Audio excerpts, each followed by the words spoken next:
Howdy. Today I'm going to read Mosiah chapter 23. And before I begin, I invite you to hit pause and say a prayer and ask for discernment so you can get out of this what you're supposed to. I would also draw your attention to the description where there are links. The first one will be one where you can... Actually, I don't know the order of the links. But one of them will be to request your own physical copy of the Book of Mormon, like this. And if you don't want to submit your information to the church, you can send it to me, and I will send you a copy on my own dime. And I'll write my testimony on the blank page in the front, or in the back, or wherever you want. There are other links you can use to follow along online, or skip ahead, or go back, or whatever. And there are links after that to download the Gospel Library app for your Android, iOS, or Windows device. I invite you to hit pause and write anything down that might jump out at you, or that might just strike you for whatever reason, or if you have any questions that emerge while you're listening or following along, feel free to hit pause and write those down, and be prepared to ask any person that might know the answer, like a missionary, preferably a missionary, or, I don't know, one of your friends that's a member. So, that's it. Mosiah chapter 23. Now Alma, having been warned of the Lord that the armies of King Noah would come upon them, and having made it known to his people, therefore, they gathered together their flocks, and took of their grain, and departed into the wilderness before the armies of King Noah. And the Lord did strengthen them, that the people of King Noah could not overtake them, to destroy them. And they fled 8 days' journey into the wilderness. And they came to a land, yea, even a very beautiful and pleasant land, a land of pure water. Okay. And they pitched their tents, and began to till the ground, and began to build buildings. Yea, they were industrious, and did labor exceedingly. And the people were desirous that Alma should be their king, for he was beloved, I guess he could have been beloved also, by his people. But he said unto them, Behold, it is not expedient that we should have a king, for thus saith the Lord, Ye shall not esteem one flesh above another, or one man shall not think himself above another. Therefore, I say unto you, it is not expedient that ye should have a king. Nevertheless, if it were possible that ye could always have just men to be your kings, it would be well for you to have a king. But remember the iniquity of King Noah and his priests, and I myself was caught in a snare, and did many things which were abominable in the sight of the Lord, which caused me sore repentance. Nevertheless, after much tribulation, the Lord did hear my cries, and did answer my prayers, and has made me an instrument in his hands, in bringing so many of you to a knowledge of his truth. Nevertheless, there's a lot of neverthelesses here. In this I do not glory, for I am unworthy to glory of myself. And now I say unto you, ye have been oppressed by King Noah, and have been in bondage to him and his priests, and have been brought into iniquity by them. Therefore ye were bound with the bands of iniquity.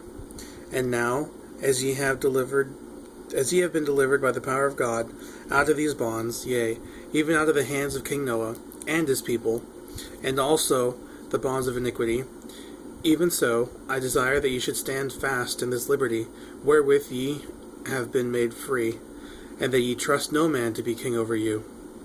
And also trust no one to be your teacher, nor your minister, except he be a man of God, walking in his ways, and keeping his commandments. Thus did Alma teach his people, that every man should love his neighbor as himself, that there should be no contention among them.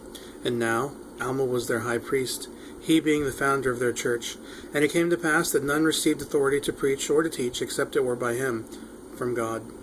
Therefore he consecrated all their priests and all their teachers, and none were consecrated except they were just men. Therefore they did watch over their people, and did nourish them with things pertaining to righteousness. And it came to pass that they began to prosper exceedingly in the land, and they called the land Helam. I think I got that right, but I could be wrong. And it came to pass that they did multiply and prosper exceedingly in the land of Helam. And they built a city, which they called the city of Helam. Very creative. Nevertheless, the Lord seeth fit to chasten his people. Yea, he trieth their patience and their faith. Nevertheless, whosoever putteth his trust in him, the same shall be lifted up at the last day. Yea, and thus it was with this people. For behold, I will show unto you that they were brought into bondage, and none could deliver them but the Lord their God, yea, even the God of Abraham, and Isaac, and of Jacob. And it came to pass that he did deliver them, and he did show forth his mighty power unto them, and great were their rejoicings. For behold, it came to pass that while they were in the land of Helam, yea, in the city of Helam, while tilling the land round about, behold, an army of the Lamanites was in the borders of the land. Now it came to pass that the brethren of Alma fled from their fields, and gathered themselves together in the city of Helam. And they were much frightened, because of the appearance of the Lamanites.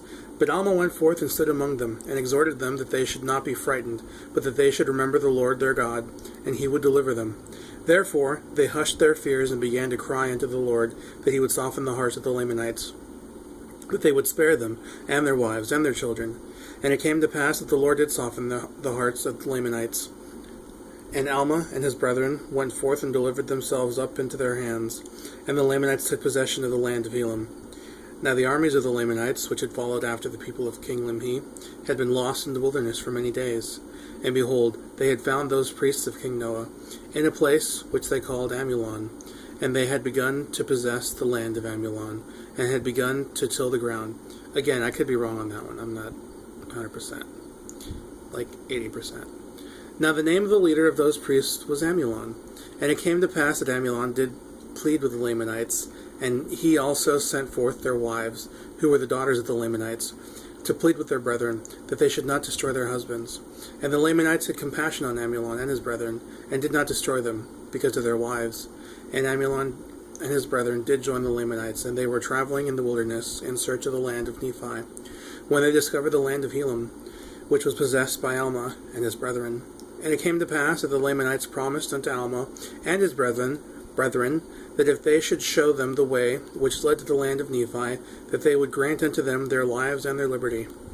But after Alma had shown them the way that led to the land of Nephi, the Lamanites would not keep their promise, but they set guards round about the land of Helam, over Alma and his brethren. And the remainder of them went to the land of Nephi, and a part of them returned to the land of Helam, and also brought with them the wives and the children of the guards who had been left in the land.